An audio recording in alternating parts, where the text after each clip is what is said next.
रोशनी में चले, रोशनी में चले। जी नाज़रीन, मैं आपकी मेज़बान सैरिश रोफन प्रोग्राम कलाम की रोशनी में आपको खुशामदीद कहती हूँ। जिस तरह से आप जानते हैं, हम मुकाशवा की किताब का मुतालिया कर रहे हैं। मुकाशवा की किताब जो कि नबूवती किताब है और हर दौर को ज़ाहिर करती है। और इस दौर हाजिर में मैं समझती हूँ हर ईमानदार शख्स को इन बातों को सीखना, इन बातों को समझना और इन बातों पर अमल करना नहायत अहमियत का हामिल है, क्योंकि वक्त नज़दीक है। आज भी हम इन बातों को सीखेंगे, जानेंगे और इन बातों से इस्तिफादा हासिल करेंगे। आज एक बार फिर मेरे साथ मोहतरम आली जनाब पादरी अजीज़ अनवर साहिब है।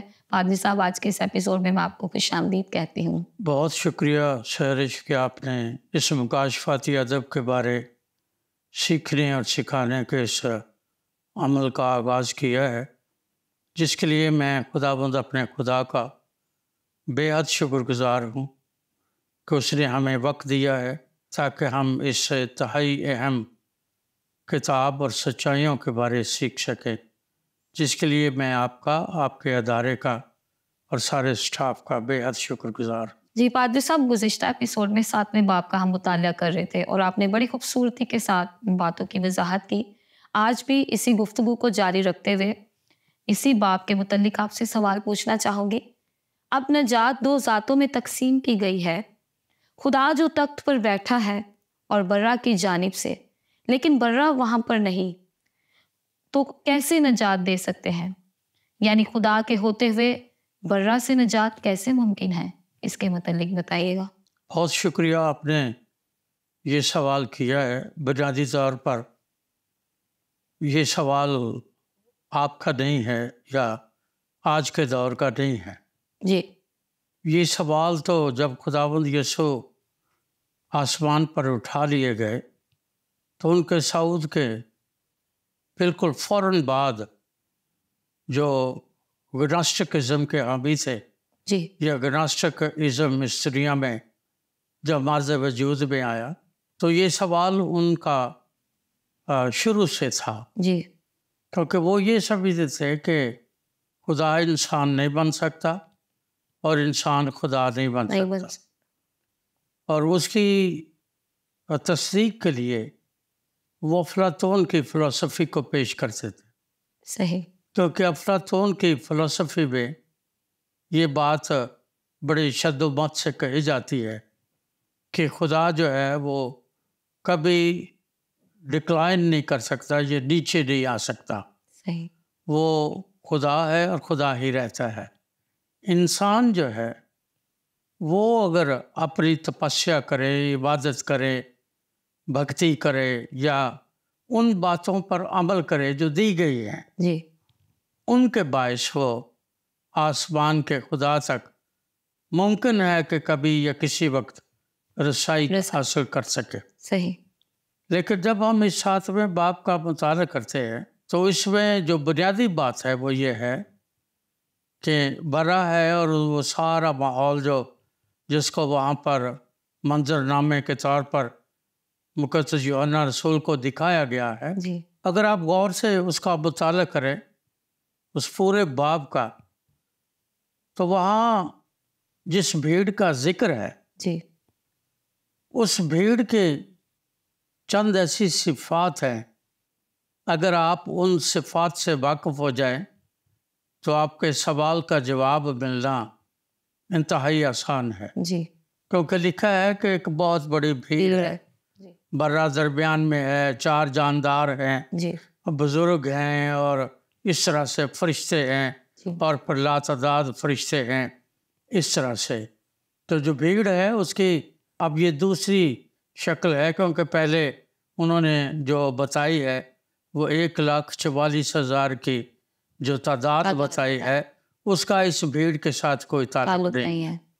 तो मैंने आपको बताया था, इसलिए इस भीड़ की जो सिफ़ात है जब हम बाइबल मुक़द्दस में उनका मुताला करते हैं जी, तो पहली बात तो ये है कि ये भीड़ जो है तादाद के लिहाज से बेशुमार है। सही। उसकी गिनती मुमकिन नहीं है।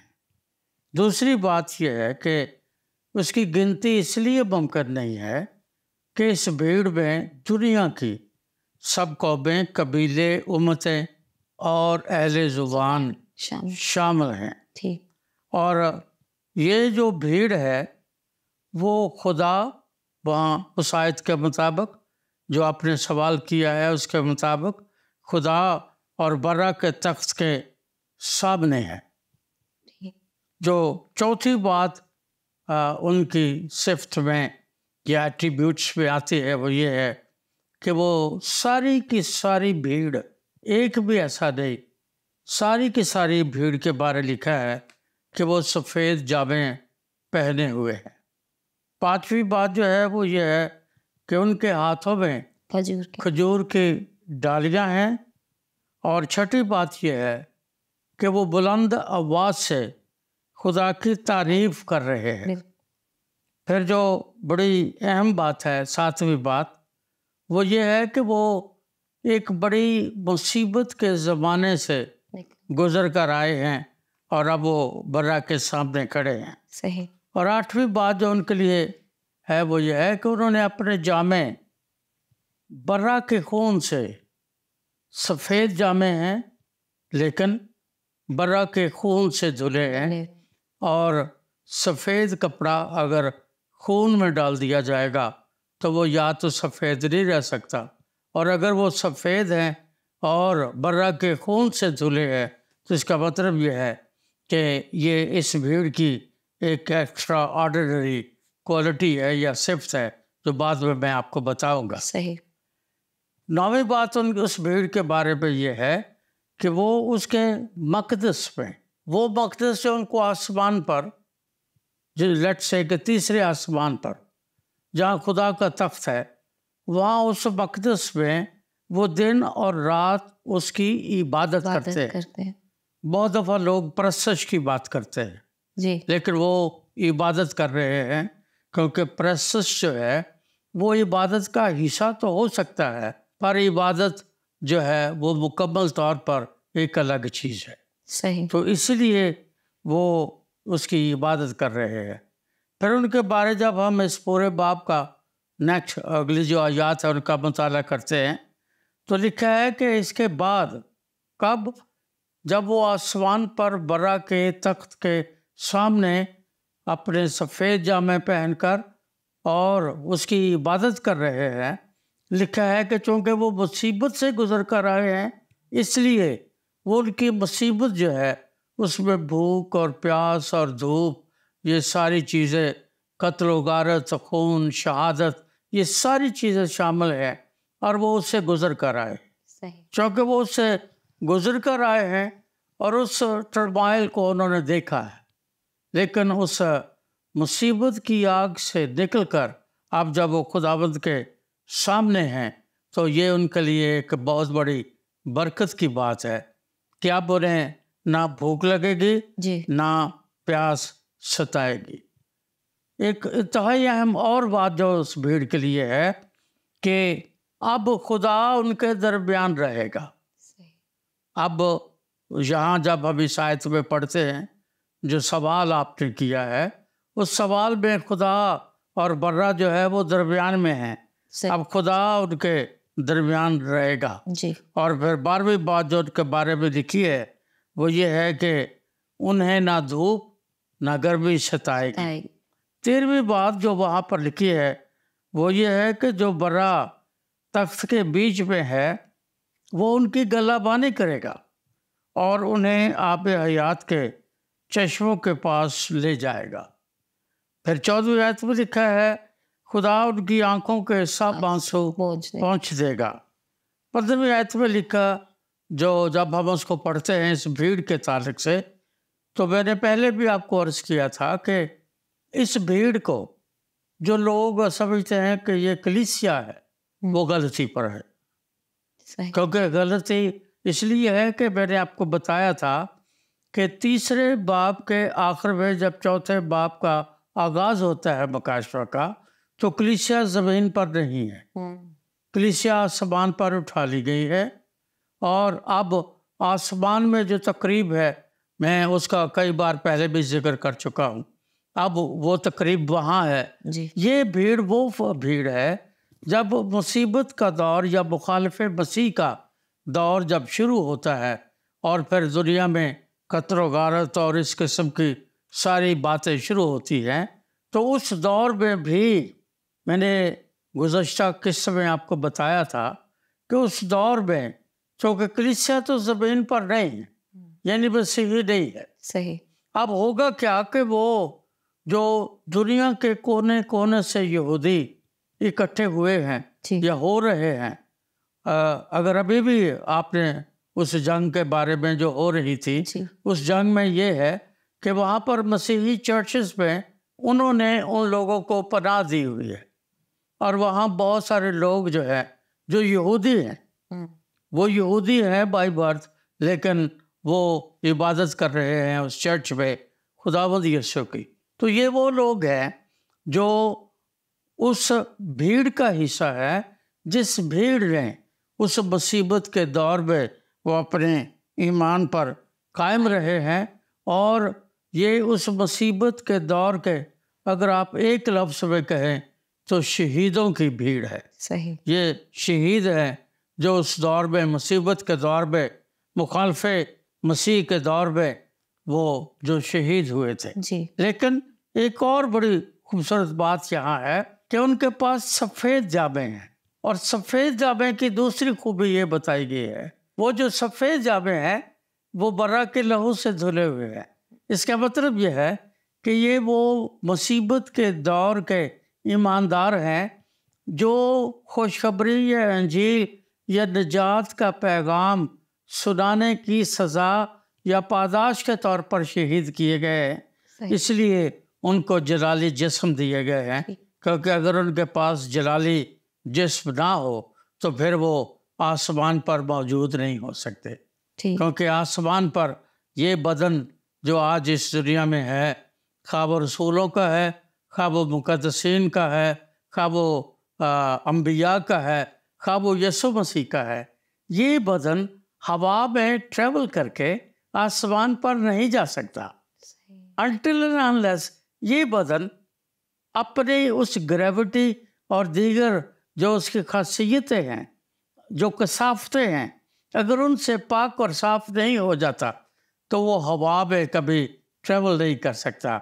इसके लिए ज़रूरी है, पौलुस हमें अपने खतूत में बार बार बताता है, रोमियों के ख़त से अगर हम उसका मुताला करें तो वो बताता है कि हम एक दम में बदल जाएंगे और बदल जाएंगे, यानी ये बदन जो है फिर ये बदन ऐसे नहीं रहेगा। सही। इसको हम बिब्लिकल टर्मिनोलॉजी में कहते हैं कि ये बदन ग्लोरीफाई हो जाएगा। सही। और जब ये ग्लोरीफाई हो जाएगा तो फिर उसके बाद ये बदन जो है वो जलाली होगा और ये फिर आसमान पर इस भीड़ में जा शामिल होगा। तो ये वो भीड़ है जो आसमान पर मौजूद है और इन सारी सिफात के साथ वो आसमान पर मौजूद है।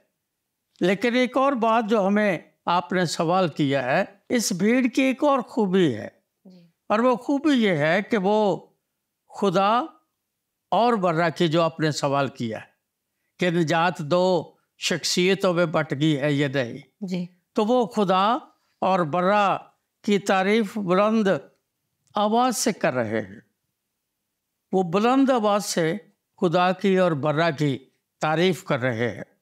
जब हम मुकाशफा 19वां बाब पहली बार आयत पढ़ते हैं तो उसके मुताबिक ये है कि कलीसिया खुदा की बुलंद आवाज़ से तारीफ करती है। जी। जब हमने 5वें बाब का मुताला किया था तो फिर हमने सीखा ये था कि आसमान पर करोड़ों की तादाद में फरिश्ते जो हैं वो बुलंद आवाज़ से बर्रा की तारीफ करते हैं और वो जिस बात की तारीफ करते हैं वो बातें हमें याद रखनी चाहिए। पहली बात तो ये है कि वो दिन और रात उसकी तारीफ करते हैं जी। और उनकी तारीफ का मज़मून क्या है। जब हम मुकाशफा को 5वें बाब का मुताला करते हैं तो वो कहते हैं कि ज़बा किया हुआ बर्रा ही नंबर 1 कुदरत और दौलत और हिकमत और ताकत और इज्जत और तमजीद और हम्द के लायक है। और ये 7 पहलू तारीफ है जो बर्रा की वो कलीसिया, फरिश्ते और शहीद कर रहे हैं। ये भीड़ जिसका मैंने पहले जिक्र किया है, जिसके बारे हमने सीखा है जी मैंने बताया है कि ये भीड़ कलीसिया में से नहीं है, जी ये गैर अक़वाम में से है। और वो गैर अक़वाम में से है जिनमें नजात मिली है, सही, या जिन्होंने नजात के हसूल के लिए अपनी जानें तक दी हैं। ये वो लोग हैं और ये खुदा की तारीफ कर रहे हैं, क्योंकि अब वो बर्रा यानी जो निजात देने वाला है उससे और जो निजात का मंसूबा बनाने वाला है आसमानी खुदा, अब वो उससे वाकिफ हो गए। क्योंकि वाकिफ हो गए हैं इसलिए उनको निजात मिली है। अब उन पर गुनाह और मौत का इख्तियार नहीं। क्योंकि गुनाह और मौत का इख्तियार नहीं है इसलिए वो बाप और बेटे दोनों की सिताइश कर रहे हैं।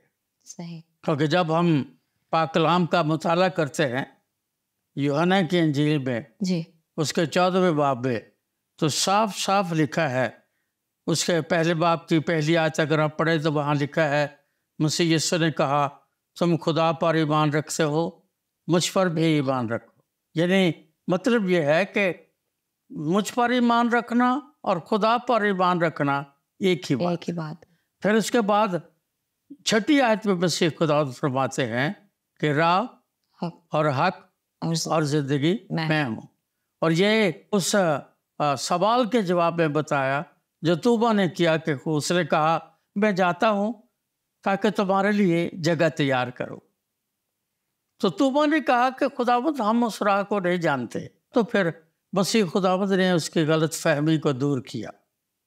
पहली बात तो यह है कि उन्होंने कहा कि मैं कब से तुम्हारे साथ हूँ और तुम अभी तक नहीं जान। फिर उन्होंने कहा कि 6ठी आयत में कि राह और हक और जिंदगी मैं हूँ। फिर उन्होंने, अगर आप उसके बाद इंजील का मुताला करें तो 9वीं आयत में उन्होंने कहा मैं और बाप एक है। कोई मेरे वसीले के बगैर बाप के पास नहीं जा सकता। उसकी उन्होंने वजह बताई। वजह मसीह खुदावंद ने ये बताई कि बाप मुझ में है जी और मैं बाप में हूँ। तो इसलिए ये जो भीड़ है जब ये बर्रे की सिताइश कर रही है और सोचने वाले या सवाल करने वाले जब ये सवाल करते हैं कि निजात 2 शख्सियतों में बट गई है, तो ये उनका वो लाइल्मी है जो वो बाइबल से नहीं रखते या वो खुदा के कलाम का मुताला नहीं करते। क्योंकि खुदा के कलाम का मुताला नहीं करते इसलिए वो इस किस्म के अबहाम का या एम्बिग्युइटीज का शिकार रहते हैं और सच्चाई से नावाकिफ रहते हैं। यूहन्ना जब अपनी इंजील का आगाज करता है तो तीनों अनाजील जो है मत्ती, मरकस और लूका, उनके मुकाबले में उसका आगाज या दिबाचा जो है या प्रियम्बल जो है यूहन्ना की इंजील का, वो इंतहाई अजीब और समझ में ना आने वाला है।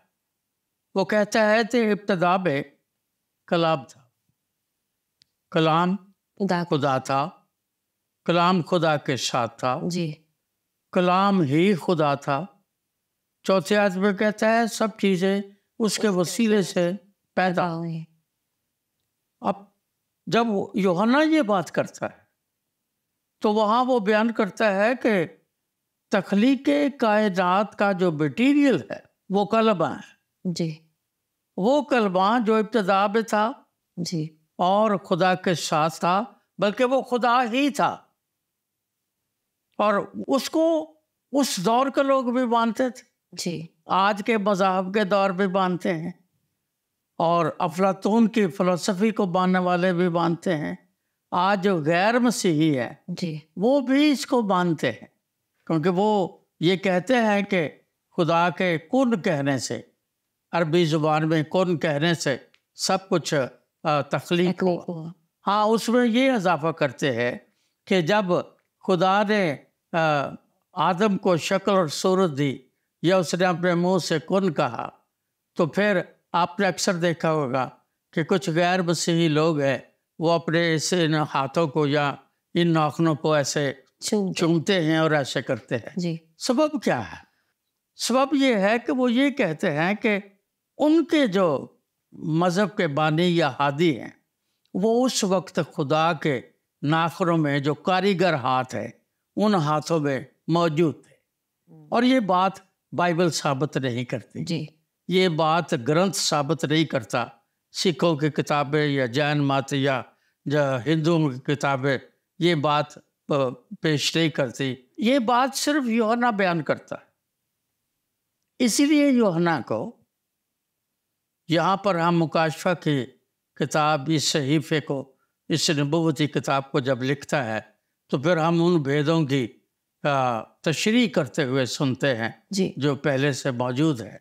सो आपके सवाल का अगर मैं एक सत्र में जवाब दूँ ना, तो वो ये है कि बाप बेटे में है और बेटा बाप में है। मसीह यीशु का ये दावा है जी। साइंटिफिकली हम साबित कर सकते हैं कि बाप बेटे में है और बेटा बाप में है, इसलिए दो नहीं हैं, एक है। थैंक यू पादरी साहब, बड़ी खूबसूरती के साथ आपने इस सवाल का जवाब दिया। और जब हम अनाजील का मुताला करते हैं तो यीशु मसीह अपनी ज़ुबान मुबारक से कहते हैं, जिसने मुझे देखा उसने बाप को देखा। तो यानी बाप और बेटा एक ही हैं। अगला सवाल आपसे पूछना चाहूँगी, अगली आयत में सब फरिश्ते तख्त के आगे मुंह के बल गिर जाते हैं, लेकिन इसके तख्त के सामने सजदा करते वक्त तो खुदा के अलावा बुजुर्ग और चार जानदार भी मौजूद हैं। तो फिर फरिश्तों का ये सजदा सिर्फ खुदा के लिए ना हुआ, ये भेद क्या है? भेद पढ़ने वाले को लगता है ये भेद है जी।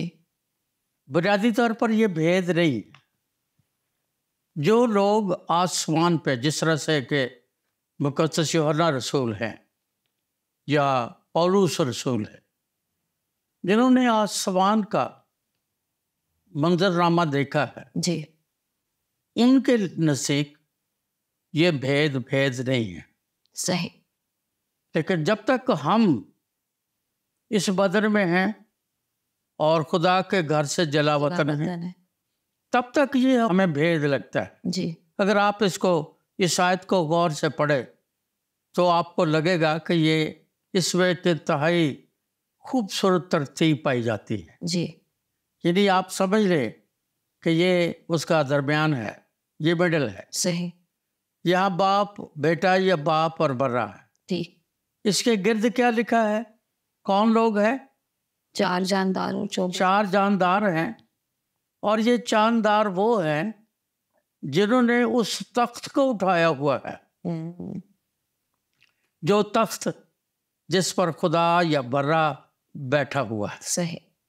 जब हम खुदा के कलाम का मुताला करते हैं या उसकी तशरीह पढ़ते हैं जी, तो सवाल ये है कि ये चार जानदार अगर जानदार हैं तो ये दरिंदे हैं, जानवर हैं, इंसान हैं, या इनके जानदार होने का सबूत क्या है? और अगर ये जानदार होने के बावजूद आसमान पर खुदा के तख्त को उठाए हुए हैं तो इसका मतलब यह है कि ये जानदार जो है ये गैर मामूली हैसियत और शख्सियत रखते जी।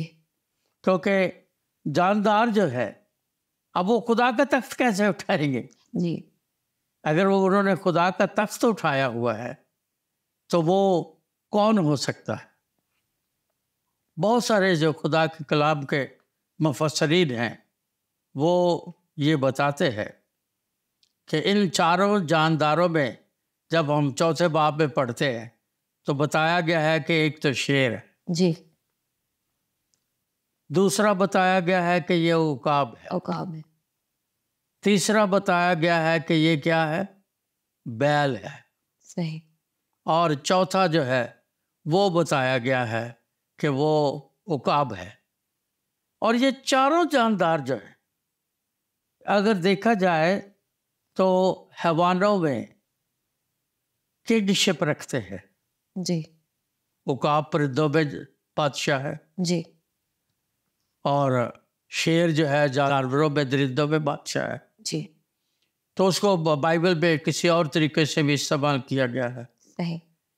लेकिन मुफस्सिरीन इस बात पर मुत्तफिक है कि ये चारों जानदार जो है ये चारों अंजील नबीस है। सही। क्योंकि मुकद्दस यूहन्ना रसूल को अनाजील लिखने वालों में या अहद जदीद का शाहीन कहा जाता है या उकाब कहा जाता है। उकाब जो है उसकी खूबी क्या है?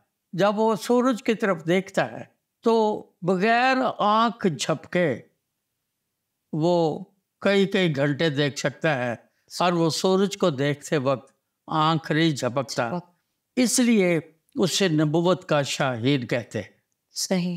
क्योंकि उसने जो देखा है आसमान पर, या पहले बाब में मुकाशवा से शुरू कर ले, जो कुछ उसने देखा है वो इनक्रेडिबल है, वो बयान नहीं हो सकता। सही। और इसलिए वो ये चारों जानदार जो है वो मत्ती, मरकस, लूका और यूहन्ना है। और वो बैल, वो बादशाह, वो सब इन जानदारों को। इसका मतलब ये चारों जानदार जो है जो अंजील नवीस है, अगर हम इस पर मुत्तफिक हो जाए कि ये चारों अंजील नवीस है, तो इसका मतलब ये है कि खुदा का तख्त जो है वो जिन जानदारों ने उठाया हुआ है वो अंजील नवीस है, क्योंकि उनके पास निजात का पैगाम है। सही। क्योंकि उनके पास खुशखबरी का पैगाम है, क्योंकि उनके पास बर्रे का पैगाम है, उनके पास वो हालात है जो अहद अतीक के अंबिया के पास इल्हाम और वही होने के बावजूद उनके पास ये पैगाम नहीं था। जी। ये पैगाम सिर्फ नए अहद के रसूलों के पास, शागिर्दों के पास, ईमानदारों के पास, अंजील नबीसों के पास है। इसलिए जब हम मत्ती की अंजील का मुताला करते हैं तो हम जो बाइबल के तालिब इल्म हैं, मेरे जैसे लोग, हम यही कहते हैं कि मत्ती की अंजील जो है वो निजात दहिंदा के इंट्रोडक्शन से शुरू होती है जी। और खरूज की किताब निजात के मजमून पर बात करती है, सफ़रनामे पर बात करती है जी। पर निजात देने वाले के बारे मत्ती की अंजील और दीगर जो अनाजील है वो बात करती है। इसलिए ये जो बर्रा है और वो तख्त पर जो खुदा बैठा है, ये वो लोग हैं और ये चार जानदार हैं। थैंक यू पादरी साहब, बड़ी खूबसूरती के साथ आपने इस सवाल का जवाब दिया। यकीनन नाजरीन आपने बड़ी आज के इस एपिसोड से बरकत पाई होगी। बातें तो और भी हैं लेकिन वक्त इजाज़त नहीं दे रहा। जिस तरह से हमने सीखा निजात दहिंदा के बारे में, तो हम कलाम मुकद्दस में देखते हैं कि खुदा का बेटा इसलिए ज़ाहिर हुआ कि इब्लीस के कामों को मिटाए। हम खुदा की शुक्रगुजारी करते हैं अपने निजात दहिंदा के लिए, जिसने गुनाह की गुलामी से हमें आज़ाद किया और हमारी अब्दी रहाई और मखलसी करवा दी। आज के इस एपिसोड में मुझे और पादरी साहब को इजाज़त दें। खुदा हाफिज़। आओ हम खुदावंद की रोशनी में चले, रोशनी